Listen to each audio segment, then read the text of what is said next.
ibihe byiza cyane kuri ukomeje gukora subscribe kuri Kabos TV, ukomeza kugenda ugira impagarike n'ubugingo, twizere ukomeje kugenda ugira amagara mazima.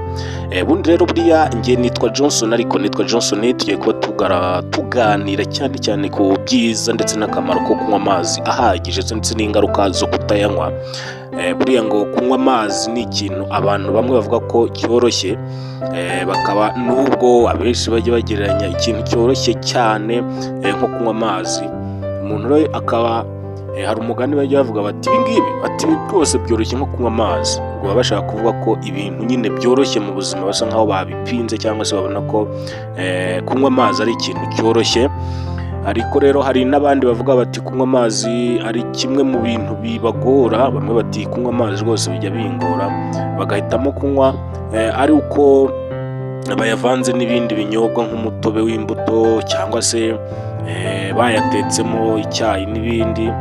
Ariko impuguke mu by'ubuzima bavuga ko ari byiza ko umuntu anywa amazi akwiriye kugira ngo umubiri umererwe neza.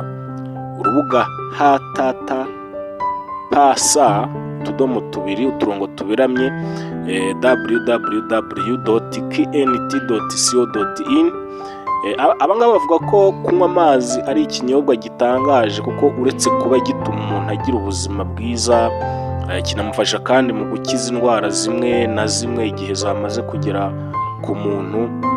Amazi rero arinda za infection zishobora kwibasira abantu bato ndetse n'abakuze. Kunywa amazi buriya ngo ahagije bisohora imyanda mu mubiri, ibyo kandi bikagabanya ibyago byo kurwara izo infection. Gusa nanone ngo ni ngombwa kunywa amazi meza kugira ngo umuntu yirinde indwara ziterwa no kunywa amazi mabi. Amazi yafasha kandi umuntu urwaye za infection mu mpyiko, kuko akenshi zijya gufata impyiko zahereye mu ruhago rw'inkari. Niyo mpamvu abaganga basaba umuntu urwaye izo infection kunywa amazi ahagije, kuko biramufasha. Kunywa amazi kandi ahagije bituma nta munyu mwinshi cyangwa se ubutare aribwo dukunze kwita minerals byirunda mu nkari, kuko aba yazifunguye cyane. Kunywa amazi kandi ahagije niyo nzira nziza yo gusukura impyiko zigahorana ubuzima bwiza. Kuri urwo rubuga bavuga ko nubwo abantu benshi bashobora kuba batabizi, ariko kunywa amazi ahagije buriya bivura indwara zimwe na zimwe zifata mu myanya y'ubuhumekero. Urugero ni nka asima n'izindi infection zifata mu myanya y'ubuhumekero. Amazi rero agira akamaro gakomeye mu kugabanya umuvuduko ukabije w'amaraso, kuko amaraso asa n'ayoroha akanyura mu mitsi n'umutima ugakora neza cyane. Kutagira amazi ahagije mu mubiri byongera aside mu maraso, bikazamura ingano y'ibinure bibi aribyo dukunze kwita cholesterol. Kunywa amazi ahagije kandi bigabanya ibinure bibi byitsindagira mu mubiri. Ku rubuga https ubwo ni HTT pasa utudomo tubiri uturongo tuberamye healthcare associate.com. Abangaba bavuga ko hari ibimenyetso byabwira umuntu ko atanywa amazi ahagije.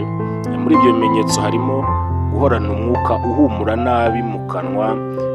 Ibingibi rero kunywa amazi ahagije bituma umuntu agira amacandwe ahagije. Ibyo bikarwanya za bagiteri mu kanwa cyane ku rurimi. Ibingibi bigatuma amenyo n'ishinya bigira ubuzima bwiza. Mu gihe rero umuntu agira isuku yo kunywa yo mu kanwa ihagije, ariko agakomeza kumva hahumura nabi, ibingibi biba bishobora kuba biterwa no kutanywa amazi ahagije. Guhorana umunaniro, kutanywa amazi ahagije bituma umuntu ahorana umunaniro nubwo yaba yasinziriye neza. Ikindi, umuntu utanywa amazi ahagije ngo bishobora gutuma arwaragurika, kuko umubiri utabona amazi ahagije ugera aho ugatakaza ubudahangarwa. Ikindi kimenyetso cyakwereka ko umuntu atanywa amazi ahagije harimo kwituma impatwe, aribyo dukunze kwita constipation, kuko ubundi kunywa amazi ahagije bituma igogora ry'ibyo umubiri yafunguwe rigenda neza, ndetse n'igihe cyo kwituma ntibize kumugora. Ikindi kimenyetso, uko umuntu atanywa amazi ahagije agira uruhu rukanyaraye. Buriya ngo kugira uruhu rukanyaraye ni kimwe mu bimenyetso bigaragaza ko umuntu atanywa amazi ahagije. Ikindi kandi uzasanga uruhu rwumagara n'ibindi bibazo bitandukanye bijyanye n'uruhu. Kunywa amazi ahagije rero ni igisubizo cy'ibyo bibazo by'uruhu bitandukanye. Ikindi ni uko umubiri w'umuntu udakunda kunywa amazi uba usa n'ufite umwuma, ugeraho rwose yumva akeneye kurya ibintu biryohereye nk'isukari cyangwa se shokora, ku buryo byatuma umuntu arya cyangwa anywa isukari nyinshi atifuzaga bitewe no kuba umubiri we ukeneye amazi menshi.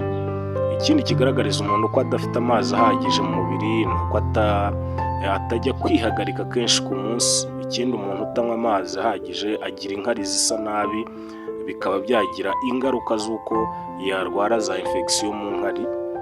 Kuri uru rubuga rero y3.healthline.com abangaba bavuga ko ibyiza byo kunywa amazi ahagije harimo gutuma umubiri w'umuntu uyanywa ukora neza, kandi agatuma uhorana imbaraga ndetse n'ubwonko bwe bugakora neza. Kunywa amazi ahagije kandi bifasha abantu bakunda kurwara umutwe, ngo uko unywa amazi akwiriye bituma umubiri ubona urugero rwayo ukeneye. Ibi ngibi bigafasha ubabara umutwe gukira. Hanyuma kandi ikindi bavuga ko kuri urwo rubuga ni uko kunywa amazi ahagije birinda utuntu dusa n'utubuye tujya mu mpyiko, ibyo dukunze kwita kidney stones. Kunywa amazi ahagije kandi bifasha abantu bakunda kunywa inzoga kutagira amavunane ku munsi ukurikiyeho. Kunywa amazi ahagije kandi byafasha umuntu wifuzaga gutakaza ibiro mu buryo bwiza. Ikindi kunywa amazi ahagije bifasha umuntu ukunda kurwara ikibungurira, kuko amazi asa n'agabanya aside mu gifu. Kunywa amazi ahagije kandi birinda abantu bakunze kubabara mu ngingo nubwo bariho. Kunywa amazi ahagije bitaba byoroshye kuko abantu barengeje imyaka 70 ngo ntibakunda kunywa amazi cyane cyane nk'uko bimeze ku bakiri batoya. Ku bagabo amazi ahagije ni litiro 3.7 ku munsi. Byibuze buriya iyo unywa litiro 3.7 ku munsi buriya uri kunywa amazi ahagije cyane cyane ku bagabo. Naho ku bagore urugero rw'amazi ahagije ni litiro 2.7. Birumvikana ko abagabo ari bakenera kunywa amazi menshi kurusha abagore. Hanyuma ku bana ingano y'amazi bagomba kunywa ku munsi itandukanye bitewe n'imyaka yabo.